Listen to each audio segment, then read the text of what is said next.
X का खुद के सापेक्ष तो एक आता है, तरीका भी मैंने बताया है, पर आप ट्रिक सीखिए। तो dx और dx कट गया एक तरीके से, तो इसका कितना आया पूरे का 1, 5 गुणा 1 कितना उत्तर आया 5। ये दो तो आप पिछले 2 लेक्चर की ट्यून पर कर सकते हो। प्रॉब्लम बच्चों आपको इसमें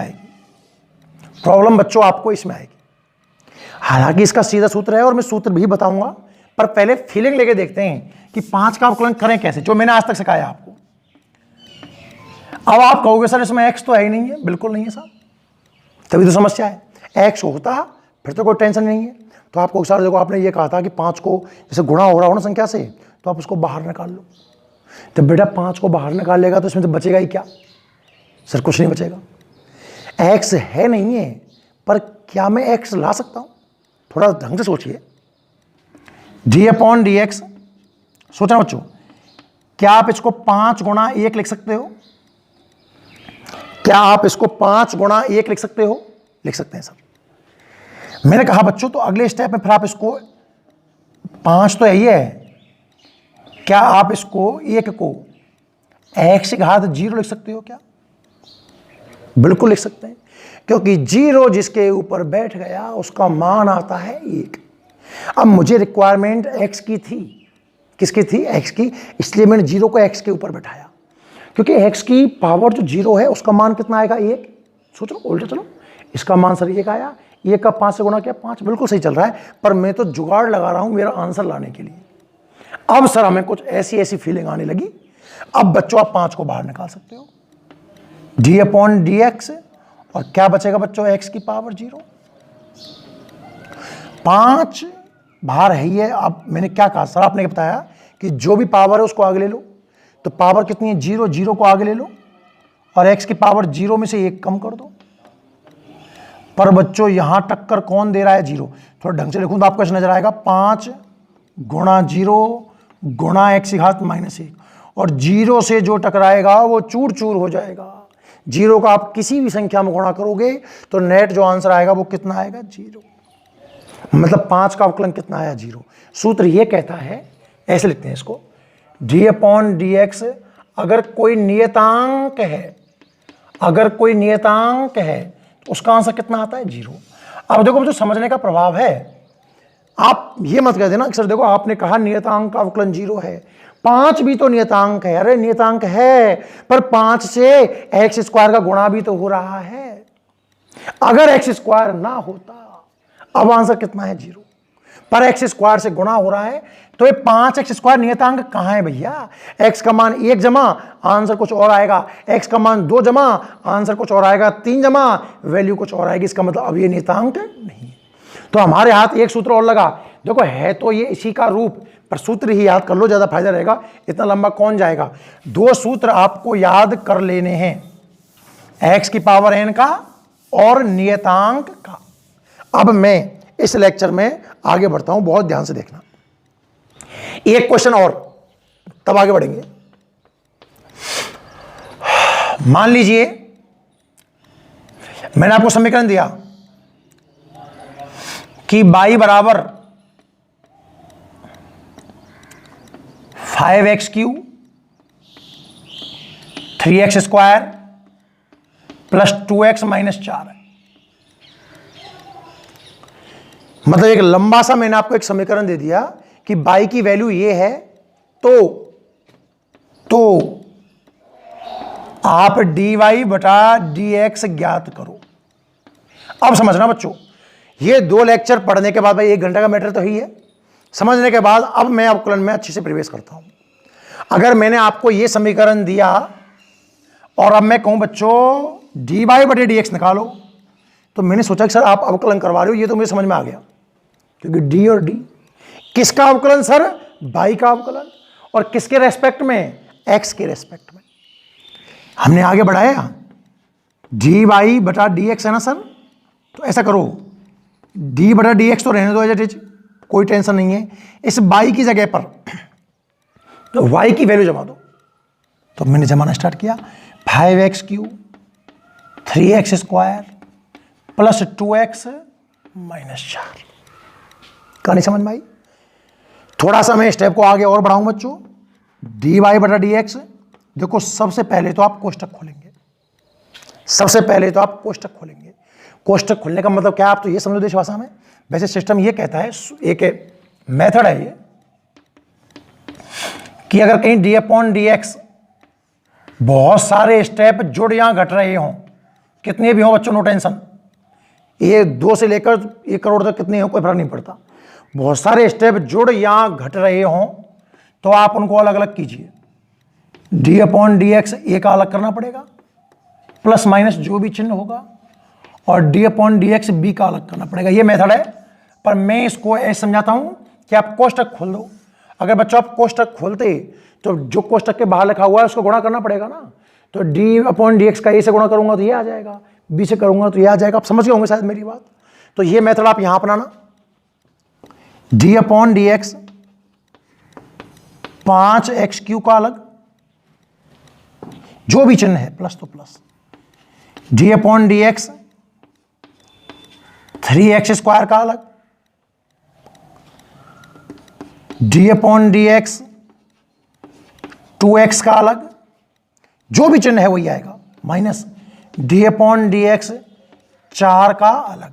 अब ये संख्या प्लस में हो, माइनस में हो, बटे में हो, पॉइंटों में हो, कैसी भी हो, आपको इस बात में दिमाग लगाने की जरूरत ही नहीं है। मैंने आपको मेथड लिख दिया है ऊपर कि बहुत सारे स्टेप, गुणा भाग का नहीं लिखा है बच्चों, जुड़ या घट रहे हों, बहुत सारे स्टेप जुड़ या घट रहे हों तो आप इन सबको अलग अलग अलग अलग कर सकते हो।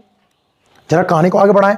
अब बच्चों ये मान लो आप कि एक ही प्रश्न में 4-5 क्वेश्चन आ गए आपको, जो आपने आज तक पढ़ा है उसका, इसको अब अलग अलग नहीं करना, एक साथ करेंगे सबको। ऐसे कहां तक अलग अलग करेंगे भाई, इसको ये अलग है, कर सकते हो ना आप आराम से। 5x³ में 5 से गुणा हो रहा है, आगे आ जाएगा, x को लेंगे, इसको अलग, इसको अलग, इसको अलग करो। चलो देखो मैं कराऊंगा ये क्वेश्चन, तो फिर आपको प्रैक्टिस के लिए दूंगा। देखो सर 5 से गुणा हो रहा है, आपने कहा था कि इसको भी लेफ्ट चाहो तो मेथड में नोट कर लो कि कहीं d/dx kx आ जाता है। समझना आप ध्यान से, आप k कोई कांस्टेंट संख्या है और x की टर्म में उसका मल्टीप्लाई हो रहा हो बच्चों, तो उस k को हम बाहर निकाल लेते हैं। अब धीरे धीरे मैं बहुत सारी चीजें बना दूंगा आपके लिए, x⁴n मान लो इसको, और अंदर रह जाएगा x⁴n। ये भी एक मेथड ही मान लो मेरा। चलिए आगे बढ़ते हैं बच्चों। तो सर देखो 5 तो बाहर आ गया और d/dx क्या बचा सर, x³ बचा, बिल्कुल सही, प्लस जो चिन्ह है वही आएगा। कौन बाहर आएगा साहब, 3 बाहर आ गया, और d/dx के अंदर क्या बचेगा, x²। समानता के अधिकार से 2 भी कहां आ जाएगा, बाहर, d/dx कितना बचेगा, x। और क्या बच्चों इस 4 को भी बाहर ले लूं, क्या इस 4 को भी बाहर ले लूं, नहीं लेंगे सर, इसमें x नहीं है, ये तो कांस्टेंट है, और कांस्टेंट का अवकलन कितना आता है, 0। इसको तो सीधे निपटा दो कि चल भाई तेरा काम तो हो गया, तू तो कांस्टेंट है, अरे तेरा तो अवकलन 0 है, पर तेरा यहां क्या काम, तो हमने 4 को बाहर निकाल दिया। अब आगे बढ़िए बच्चों, dy/dx 5 तो अपना ही है, x³ का अवकलन x⁴n की ट्यून पर आधारित होगा। घात कहां आ जाएगी, आगे, 3 कहां आ जाएगी, आगे, और बच्चों डायरेक्ट कम कर दूं, 3 में से 1 कम करूंगा तो 2 बचेगी, प्लस 3 तो है ही है, घात कितनी है बच्चों, 2 आगे, और 2 में से 1 कम करूंगा तो 1 बचेगी, और 1 घात को लिखो चाहे मत लिखो, इस बात से कोई फर्क नहीं पड़ता है, लिख दो आप तो यार, बुरा मत मानो। और ये 2 है ही है, x का x के सापेक्ष कितना आएगा, 1, क्योंकि ऊपर भी dx से नीचे भी dx से कट चुका होगा। अब बस इसको गुणा भाग करके लिख लो, हमारा आंसर तैयार है बच्चों। dy/dx बराबर 5 गुणा 3 15x², 3 गुणा 2 6x, और 2 गुणा 1 2, ये हमारा फाइनल आंसर है। ये बच्चों हमें समझ में आ जाना चाहिए कि जब कोई समीकरण दिया जाएगा, सर दिख जाएगा नीचे, कोई दिक्कत नहीं है, जब कोई समीकरण दिया जाएगा तो सर हम उसे किस तरीके से सॉल्व करेंगे। बच्चों इसका एक स्क्रीनशॉट लें, और एक क्वेश्चन मैं आपसे यही करवाता हूं, अभी एक क्वेश्चन मैं आपसे यही करवाता हूं, करो जल्दी से इसको, इसका एक स्क्रीनशॉट ले लो, है ना।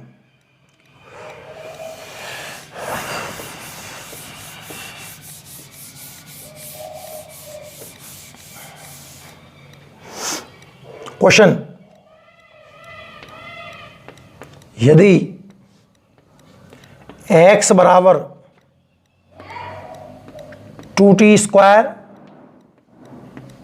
प्लस 3t प्लस 4 है।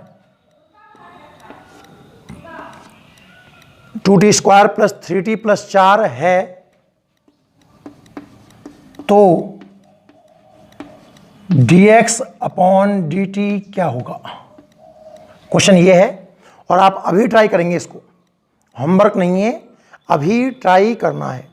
क्वेश्चन लिख लें बोर्ड से बच्चों जल्दी से, पहले तो आप एक बार, कि आपको एक जो वैल्यू दे रखी है, x की वैल्यू दे रखी है कुछ 2t square plus 3t plus 4 करके एक वैल्यू है, और आपको निकालना क्या है बच्चों? dx अपॉन dt, मतलब जो x है उसका t के रेस्पेक्ट में अवकलन करना है।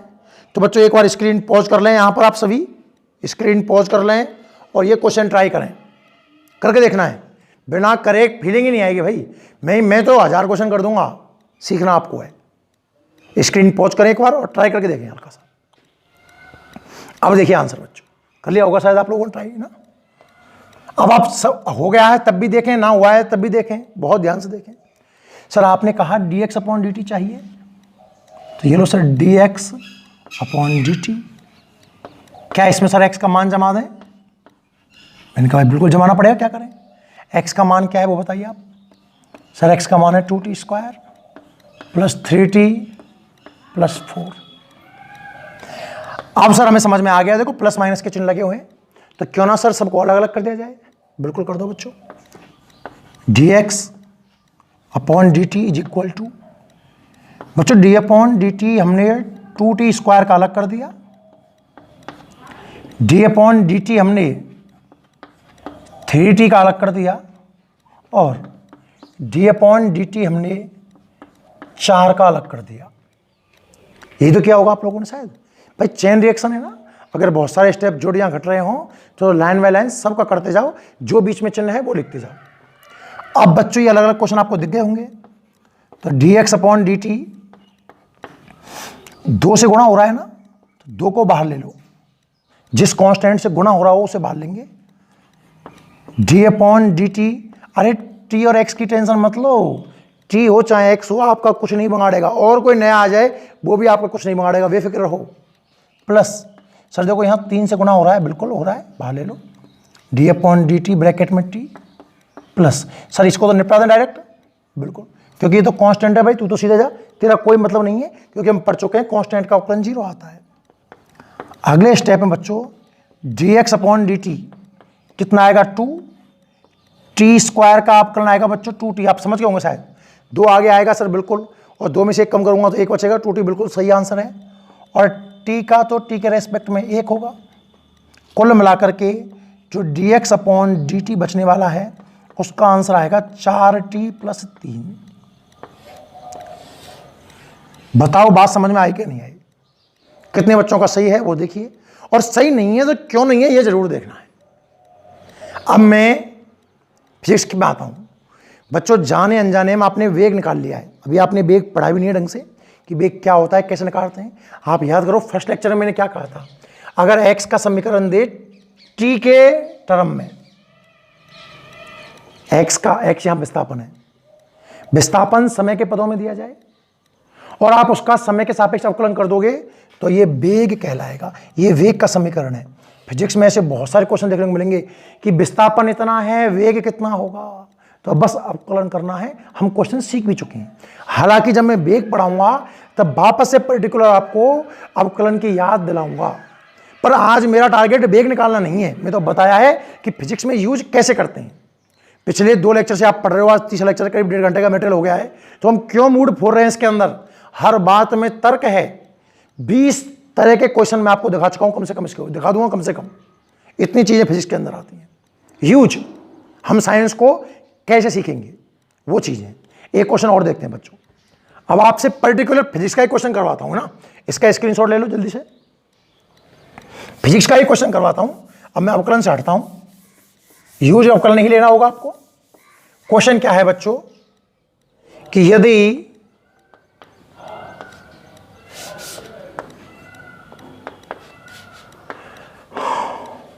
किसी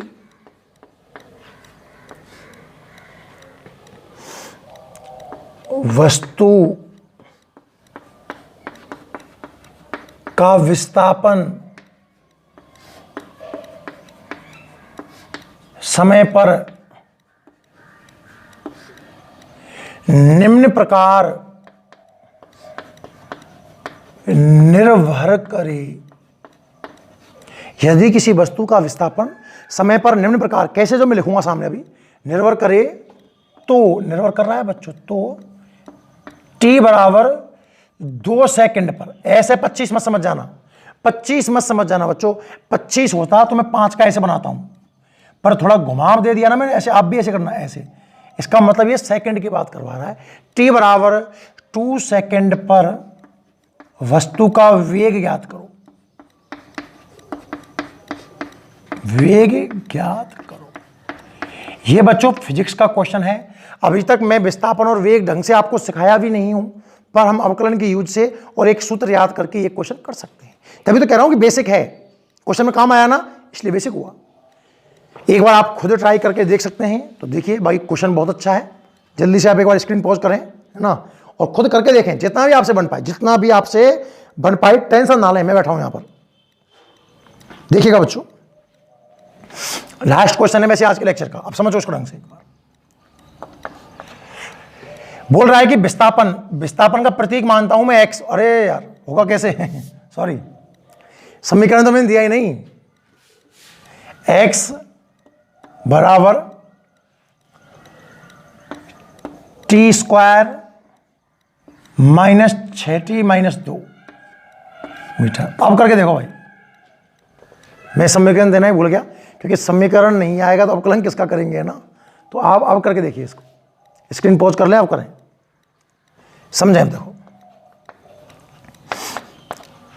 विस्थापन मैंने आपको दिया हुआ है, मात्रक कोई काम का नहीं, मात्रक नहीं लगाऊंगा मैं यहां पर। x बराबर T square minus 6t minus 2।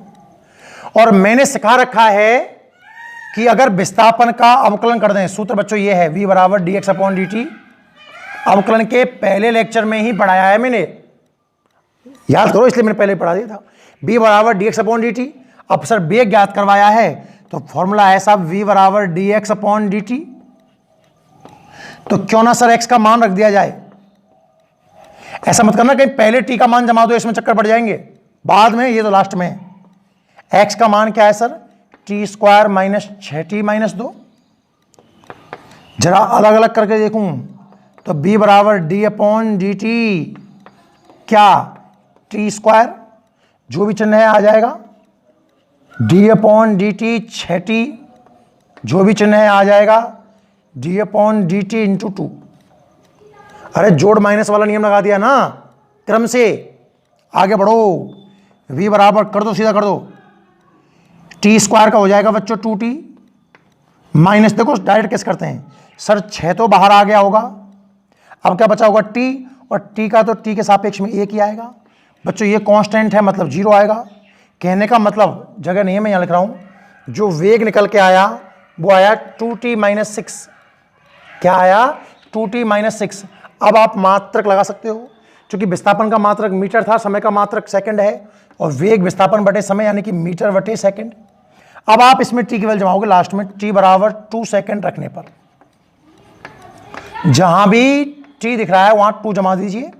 तो v बराबर t की जगह 2 जमाते ये बन जाएगा 2 इंटू 2 माइनस 6। तो b बराबर 4 माइनस 6, यानी कि v बराबर आएगा बच्चों माइनस 2 मीटर पर second. This is your right answer. इसका ढंग से नोट करना। उम्मीद है बच्चों अवकलन अब आपके पल्ले पड़ने लग गया होगा, ठीक है ना। तो इन वीडियो को देख लो तीनों को। कल की वीडियो में मैं आपको गुणा भाग वाले नियम सिखाऊंगा कि मान लो कोष्टक में ये तो जोड़ बाकी है, हो गया, गुणा में टर्म होती तो हम कैसे करते, और भी कुछ इस अवकलन में हम आगे बढ़ेंगे। तब तक के लिए धन्यवाद, अपना ख्याल रखें बच्चों, ठीक है, नोट कर लो इसको।